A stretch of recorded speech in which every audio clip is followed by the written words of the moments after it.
Shadow Woods, standing in what was once a field before the wars, and over the period of that time to now it has gone back into succession where the tree seedlings have grown through the brambles. We talked about that in a previous video. I'm standing in front of some magnificent oak trees. Now I want to explain a little story about how one species has evolved with another species. You've all heard of a blue jay, no doubt, and you've all seen them flying with their beautiful blue wings. Now they are one of the best tree planters. So if you see jays, be thankful. I mean, they do eat baby birds sometimes, but that's a small consequence to the amount of trees that they actually plant. A jay can plant between 2,000 and 3,000 acorns in one autumn. Now what it does, it's got a territory. The jay that planted these acorns, its territory was the ploughed field.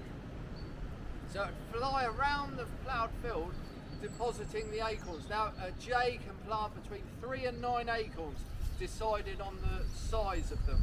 And generally they'll swallow them, so the pointy bit, that little nibbly bit at the end, is swallowed last. So when it comes out, that pointy bit goes into the ground and it will sprout. So if it was acorns the size of my thumb, it'd only swallow probably 3, and it keeps them in a crop. And jays have evolved alongside oak trees because the oak tree can't distribute its own acorns, so it relies on the jay, and it is the jay predominantly that replants acorns. Squirrels plant acorns, but they actually chew the tip of the growing tip out before they plant the acorns. That is clever squirrels, which you get in woodland settings because their parents actually teach them. And I've witnessed this because in my yard I've got an oak tree, and I saw these acorns on the ground and they was nibbled all over the place. And I wondered about this, so I collected them all up, and the next day nibbled all over the place. And over a few days they got less and less, and in the end there's 3 acorns, and each acorn had the tip grown out. So the young uns had learnt the trick of the trade.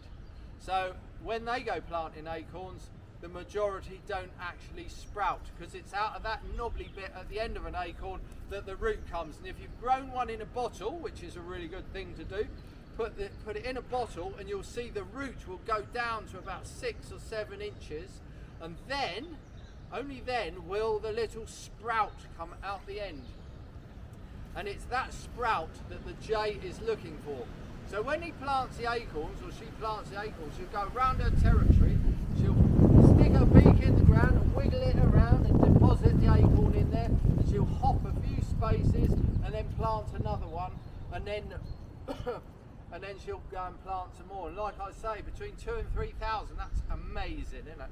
So what she does then is in the spring, when the acorn starts showing its young leaves, she'll go around and she will find what's left, because when you grow an acorn, you'll notice that the bit going in the bottle, the roots go down and the little sprout grows, but there's something left of the acorn nut, and the jay goes back, and that's her reward for actually planting the acorn. She gets that nut.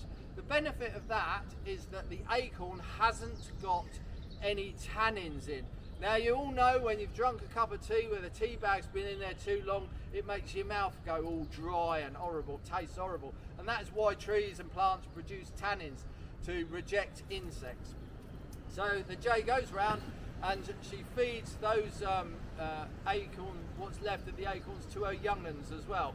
When they hatch, they get a treat as well. So these trees behind me, these oak trees here, you can see that these oak trees are all the same width. So the acorn, the jay would have planted this one, hopped along, planted this one, hopped along, planted this one, and probably that one over there. And as you spin around, you can see around there, you can see an abundance of oak trees. Like over here, all of these ones here, you can see the different sizes, and that's another example.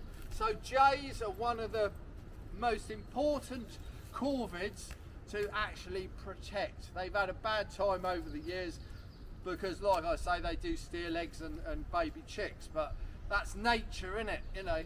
So it's a good example, this little area, of the importance of jays, and we'll be talking more about them at a later date. Thank you for watching. We'll see you next time.